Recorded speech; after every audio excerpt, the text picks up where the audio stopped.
గారిని వెళ్ళి కలిసారా లేదా? లేదండి, అవకాశం ఇవ్వట్లేదండి.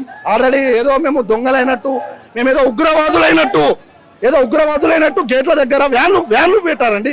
మేము ఉగ్రవాదులం కాదండి, మేము విద్యార్థులం. అసలు ఇప్పుడు వ్యాన్లు పెట్టాల్సిన అవసరం వాళ్ళకి ఏమొచ్చిందని మీరు అనుకుంటున్నారు? ఇక్కడ విషయం ఏంటంటే ఎవరైనా కానీ తనకు నష్టం జరిగే ప్రభుత్వానికి ఏదైనా అంటే ఇప్పుడు మోతీలాల్ గారి వల్ల ప్రభుత్వానికి చాలా నష్టం జరుగుతుంది. ఏం నష్టం జరుగుతుందండి? ఆయన దీక్ష చేసుకుంటున్నారు, నిరాహార దీక్ష చేసుకుంటున్నారు. ఈ గవర్నమెంట్ కి ఏంటి నష్టం? డిఎస్సిని ఆఫ్లైన్ లో పెట్టామన్నారు, లేకపోతే ఒక 1 month పోస్ట్ పోన్ చేయమన్నారు. దానికి ఆ గవర్నమెంట్ కి లాస్ వచ్చేస్తుందా? మంచి ప్రశ్న అడిగారండి. సరే, రేవంత్ రెడ్డి గెలవడానికి కారణం మేమే అండి. రేవంత్ రెడ్డి గెలవడానికి కారణం వాళ్ళ అన్నలో వాళ్ళ తమ్ములో సపోర్ట్ చేయలేండి, మేమే దానికి కారణం. మరి దింపాలంటే కూడా మాకే అధికారం ఉంది కదండి. ఇప్పుడు స్థానిక సంస్థల ఎన్నికలు వస్తున్నాయి, జడ్పీటీసీ ఎన్నికలు వస్తున్నాయి, ఎమ్మెల్సీ ఎన్నికలు వస్తున్నాయి, ఎమ్మెల్సీ ఎన్నికలు కూడా ఉన్నాయి, ఎన్నో ఎన్నికలు ఉన్నాయండి. ఓడించాలంటే ఒక్క ఎన్నిక చాలా. ఆల్రెడీ మొన్ననే ఇజ్జత్ పోయిందండి ఆయనది. సొంత గడ్డ మహబూబ్ నగర్, సొంత గడ్డ అంటాడు, నా మహబూబ్ నగర్ జిల్లా అంటాడు. ఆ జిల్లాలోనే ఓడిపోయింది ఆయన. ఇంకా వేరే జిల్లాలో ఎందుకండి? ఇక మా ఆదిలాబాద్ జిల్లాలో ఆల్రెడీ ఓడిపోయిండు. సొంత గడ్డ మీద ఇప్పటిదాకా ఏ ముఖ్యమంత్రి ఓడిపోలేదండి, ఆయననే ఓడిపోయింది. ఇది ఆయనకే చెందుతుంది. ఇంకోటి ఏంటంటే ఆయన ఓడిపోవడానికి కారణాలు ఏం లేవండి. సొంత గడ్డ మీద ఆయన చాలామంది ఉపాధ్యాయ విద్య కోసమో, గ్రూప్ 1 కోసమో, గ్రూప్ 2 కోసమో చాలామంది పోరాడుతున్నారు. మరి వాళ్ళ పోరాటాన్ని కనీసం పట్టించుకుంటలేడండి. అంటే పట్టించుకున్నప్పుడు నీకు జరగాల్సిన నష్టం ఎన్నికల్లో చూపించాం, ఇప్పుడు రాబోయే ఎన్నికల్లో ఖచ్చితంగా చూపిస్తాం. ఇదే కృషితో కొట్లాడతాం, సాధిస్తాం. నిన్న నైట్ బల్మూర్ వెంకట్ గాని లేకపోతే ఆయనతో పాటు కొంతమంది వచ్చారు. అండ్ ఇక్కడైతే చాలా ఉద్రిక్తత అయితే నెలకొన్నది. మనం చూసాం కూడా. ఏంటిదంటే బాన్సన్ని పెట్టి కొట్టియడం, నిరుద్యోగులు ఎవరైతే ఆయన అగెనెస్ట్ ఆయన ఎవరైతే మాట్లాడుతున్నారో వాళ్ళని అయితే బౌన్సర్లతో కొట్టించడం జరిగింది. అసలు దీని మీద మీ స్పందన ఏంటిది? నిరుద్యోగులను కొట్టించాల్సిన అవసరం ఆయనకి ఏమొచ్చింది? ఇప్పుడు ఆయనకి ఏంటంటే అదే నిరుద్యోగుల సాయంతో ఇవాళ ఎమ్మెల్సీ అయిండు. సరే, ఇవాళ మా మీద కొట్టడానికి ఆయన చేతులు చూపిస్తున్నాడు కదా. మేము కూడా రేపు కలిసినప్పుడు చేత్తో కాదండి కాళ్ళతో సమాధానం చెప్తాం. ఆయన చేత్తోనే సమాధానం చెప్పిండు, మేము కాళ్ళతో సమాధానం చెప్తాం.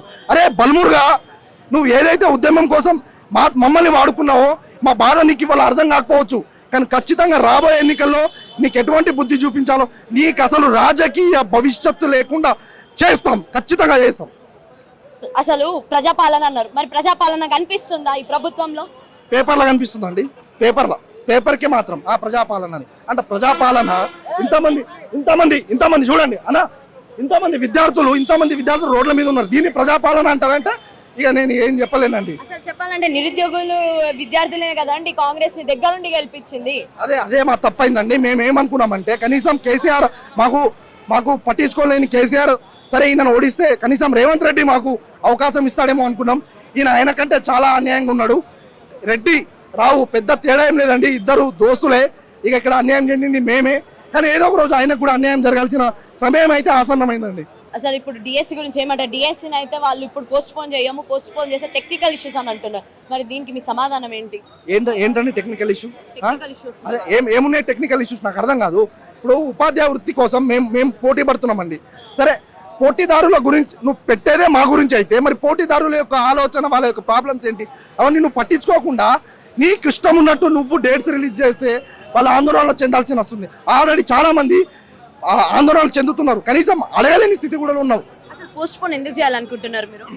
మేడం, యాక్చువల్లీ ఏంటంటే ఉపాధ్యాయ వృత్తి కోసం మేము ప్రిపేర్ అవుతున్నాం. సరే, ఆయన ఫిబ్రవరిలో తెలియజేసిండు పలానా ఈ డేట్ అని తెలియజేసిండు. ఆ తర్వాత ఆయన టెట్ కోసం 30 రోజులు టైం ఇచ్చారండి. సరే, టెట్ అయిన వెంటనే డిఎస్సి అని పెట్టిన తర్వాత వాళ్ళు క్వాలిఫై అయినారు. దగ్గరగా 50 నుంచి 60 లక్షల మంది కొత్తగా క్వాలిఫై అయిందని గవర్నమెంట్ తెలియజేసింది. మరి క్వాలిఫై అయిన వాళ్ళు ప్రిపేర్ కావాలి కదా, వాళ్ళకి ప్రిపరేషన్ టైం కావాలి కదా. సరే, వాళ్ళు ప్రిపరేషన్కి టైం ఇయ్యరు. లేనిపోని పిఐలో చైల్డ్ డెవలప్మెంట్ టాపిక్ ఎవరి ఇవ్వమనండి. ఆల్రెడీ అది ఆ సైకాలజీ మాకు టెట్లో ఉంది. కొత్తగా సబ్జెక్ట్ యాడ్ చేస్తారు, యాడ్ చేసేది మీరే. మళ్ళీ మాకు టైం ఇయ్యారా? యాడ్ చేసిన వాళ్ళు మాకు టైం ఇవ్వరా? కనీసం టైం ఇవ్వాలి కదా. అంటే గెలిపించినప్పుడు ప్రశ్నించే హక్కు మాకు లేదన్నట్టు చేస్తున్నారు అంటున్నారు, అంతేనా? అసలు ఏ విధంగా ఉందంటే గెలిచిన తర్వాత ఏదో ఇంట్లో ఉండి బయట ఏం జరుగుతుందో కనీసం తెలుసుకోలేని స్థితిలో ఉన్నారండి. కేసీఆర్కి సరైన వాళ్ళు వీళ్ళే అన్నట్టు దొరికినారు మాకు కూడా. అసలు ప్రశ్నించే అర్హత లేదు. ఏమన్నా అంటావో మోగుతున్నాయి, సైరన్లు మోగుడు, ఎక్కించుకున్నాడు, తీసుకుపోడు, ఇది ఒక్కటే ఉన్నది వీళ్ళ దగ్గర. అంటే కేసీఆర్ పాలనకి పెద్ద తేడా ఏం లేదంటారా? పెద్ద తేడా ఏం లేదండి. అక్కడ కేసీఆర్ రావు అయితే ఇక్కడ రెడ్ అండ్ అంతే, పెద్ద తేడా ఏం లేదు. మా పేరు మార్చిందంటే క్యారెక్టర్ ఒకటే. అసలు డిఎస్సికి ఎంత మంది ప్రిపేర్ అయ్యి ఉండొచ్చు మీకు తెలిసినంత వరకు? డిఎస్సికి దగ్గరగా 3 లక్షల మంది ప్రిపేర్ అవుతున్నారండి. 3 లక్షల మంది, చాలా 3 లక్షల జీవితాలు. అయితే జనరల్గా చెప్పాలన్నా కూడా ఏదైతే బీఆర్ఎస్ గవర్నమెంట్ ఏవైతే పోస్టులు ఇచ్చిందో దాన్ని క్యాన్సిల్ చేసి మళ్ళీ ఇంకొన్ని పోస్ట్ ఆర్డర్ చేసి ఇచ్చి ఆయన ఏదో మెగా డిఎస్సీ అనే టైప్లో ఫీల్ అవుతున్నారు. దాని గురించి అసలు మీరేమనుకుంటున్నారు? ఆయన ఇవ్వడమే సగం పోస్టులు ఇస్తున్నారు. ఒకప్పుడు ఆయననే ట్వీట్ చేసిండు, ఎప్పుడైతే ఆయన వ్యతిరేకంగా ఉన్నాడో 25,000 పోస్టులు ఉన్నాయి అని చెప్పి కూడా ఆయననే ట్విట్టర్లో చేసిండు. అలాంటి ఆయన ఇప్పుడు రాగానే సగానికి సగమే ఇస్తున్నాడు. ఎందుకని అనుకుంటున్నారు? ఎందుకంటే 2 లక్షలు ఆయన ఇవ్వాలి కాబట్టి, 2 లక్షల ఏవైతే ఉన్నాయో ఉద్యోగాలు భర్తీ చేస్తా అన్నాడు కాబట్టి ఇలా చేస్తున్నాడా? అయితే ఆయన గెలవక ముందు మేము ధర్నాలు చేసినాం మేడం. ఆయన గెలవక ముందు మేము ఆల్రెడీ ధర్నాలు చేసిన ప్లేస్ కానీ వచ్చిండు. మీ ప్రాబ్లమ్స్ ఏంటి అడిగితే అప్పుడు చెప్పిన 25,000తో ఖాళీలు భర్తీ చేయాలంటే వారు మాకు మామూలుగా ఖచ్చితంగా నిర్ణయం తీసుకుంటాం, మేము గెలిచిన తర్వాత మొదటి సంతకం 25,000 మెగా డిఎస్సీ ఖచ్చితంగా పెడతామని చెప్పారండి. ఆ నమ్మకం, ఆ గుడ్డి నమ్మకంతో మా విద్యార్థులందరూ ఆయన కోటేశారు. ఇప్పుడు గెలిచిన తర్వాతనేమో ఆయన ఏదో 6,000 వేస్తే ఈయనేమో ఒక 20,000 వేసినట్టు లేనిపోని ఆల్రెడీ కేసీఆర్ ప్రభుత్వంలో ఖాళీలు ఉన్నాయి, అవే భర్తీ చేసిండు. కొత్తగా ఈయన ఏం చేయలేదు, చేసింది చూపించిండు అంతే, పెద్దగా ఏం చేయలేదు. పెయింట్ వేసిండు అంతే. పాతదానికి కొంచెం పెయింట్ వేసి నేను కొత్తగా వేసిన అని ఆయన ఫీల్ అవ్వడు తప్ప విద్యార్థులను అడిగి తెలుసుకోలేవా ఇంకెన్ని ఖాళీలు ఉన్నాయి? నువ్వే చెప్తున్నావు. ఇప్పటిదాకా కనీసం విద్యాశాఖను కూడా వీళ్ళు పెట్టలేకపోయారు కదా, దాని గురించి మీరు ఏమనుకుంటున్నారు? ఎట్లుందంటే ఇక మళ్ళీ ఆయన అంటున్నాడు అదేం ఫీల్ కాలేదు అని అనుకోకండి, నేను చూసుకుంటున్నాను ఆయన సైడ్ నుంచి అని చెప్తున్నాడు. అంటే మొన్న ఏదో అడిగాడండి ఢిల్లీలో ఉండి, ఎవరో ఇట్లా అడిగారు అసలు ఖాళీలు ఉన్నాయి కదంటే ఖాళీలు లేవట. ఒక పని చేయబ్బా, ప్రతి శాఖ నువ్వే తీసుకో, ఖాళీలు లేవని చెప్పాయి. అరే భయ్ 119 మంది ఎమ్మెల్యేలు ఉన్నారు, దానికి అర్థం ఏంటో తెలుసా? 18 మంది మినిస్టర్లు ఉండాలని. ఎందుకంటే ప్రభుత్వానికి ప్రజలకు మధ్య సాన్నిహిత్యం ఎక్కువ ఉండాలి, కార్యక్రమాలు ఎక్కువ జరగాలంటే. అరే ఫిర్యాదులు ఇచ్చుకుందామంటే విద్యాశాఖకు మంత్రి లేడు, హోంశాఖ మంత్రికి మంత్రి లేడు. ఎన్ని రోజులు ఉంచుకుంటాం అట్లా? ప్రజావానికి వెళ్ళండి, లేకపోతే సెక్రటేరియట్ కి రండి, నేనున్నా అని చెప్తున్నారు కదా. అసలు నువ్వు మా తెలంగాణలో ఉన్నావు లేదో కూడా మాకు డౌటే భయ్. ఎందుకంటే నువ్వు అంటే ఢిల్లీకి పోతున్నావు, ఎన్ని రోజులు అడుక్కుంటావు? నాకు అర్థం కావట్లేదు. ఒక సీఎం హోదాలో ఉండి తెలంగాణ ఇజ్జత్ తీస్తున్నావు నువ్వు, తెలంగాణ ఇజ్జత్. అరే పిసిసి ప్రెసిడెంట్ కోసం 5 రోజులు కష్టపడ్డావట, నీ అదే పెద్ద పదవారా పోయి నాకు అర్థం కాదు. చాలా ఎంతో పాప ఆయన ఉద్యమం చేస్తున్నా, దానికంటే పెద్ద నాకు అర్థం కాదు. ఆయన ఎందుకు ఉద్యమం చేస్తుండో కనీసం ఎవరో నరేందర్ అట, ఏమైతాడో ఓఎస్డి అట, ప్రభుత్వ సలహాదారు ఎవరెవరో కలవాలంటే పోయి కలుస్తావు. మరి ఇక్కడ విద్యార్థుల సమస్యలు ఉన్నాయి, అలాంటివి అద్దా భయ్? నాకు అర్థం కాదు. ప్రభుత్వానికి నీ వల్ల మా వంతు నష్టం మీకు జరగాలనుకుంటున్నావా? అంటే మీకు వీళ్ళు కనబడట్లే, మీకు ఆల్రెడీ గెలిచినాం కదా, ఇప్పుడు వీళ్ళేం చేస్తారు అనుకుంటున్నావా? ఇప్పుడు కూడా చేయొచ్చండి, స్థానిక సంస్థలలో చూపించచ్చు, ఎమ్మెల్యేలలో చూపించచ్చు. రాబోయే ప్రతి ఎలక్షన్ లో నీకు చెమటలు చూపిస్తాం. సో చెప్పండి మేడం, అసలు మీరు డిఎస్సికి ఎప్పటి నుంచి ప్రిపేర్ అవుతున్నారు? సార్ నేను డిఎస్కి 6 months నుండి ప్రిపేర్ అవుతున్నాను. నేను ఇంటి దగ్గర ప్రిపేర్ అయినా, కాకపోతే ఇక్కడికి వచ్చింది 6 months అవుతుంది. అవునండి. సో చెప్పండి, అసలు సిచ్యువేషన్ ఎలా ఉంది? ఇది కాంగ్రెస్ పాలన, ప్రజాపాలనలా అనిపిస్తుందా లేదా?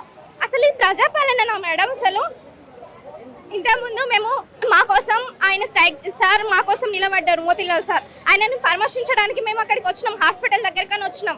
ఆయన దగ్గరకు వస్తే కనీసం అట్లీస్ట్ మమ్మల్ని గేట్ బయట నుంచి కనీసం అటు పంపిస్తలేరు కదా. మేము కనీసం నిరసన కూడా ఏనికి రాలే, పరామర్శించడానికి వచ్చినాం.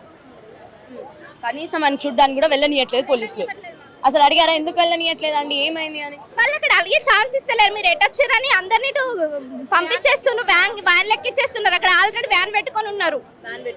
అవునండి. మేము అసలు మా డిమాండ్స్ ఏందో మేము ఏం చేయకముందే వాళ్ళు ఆల్రెడీ ఫస్ట్ స్టార్టింగ్ అట్లా చేస్తున్నారు వెళ్ళేసరికి.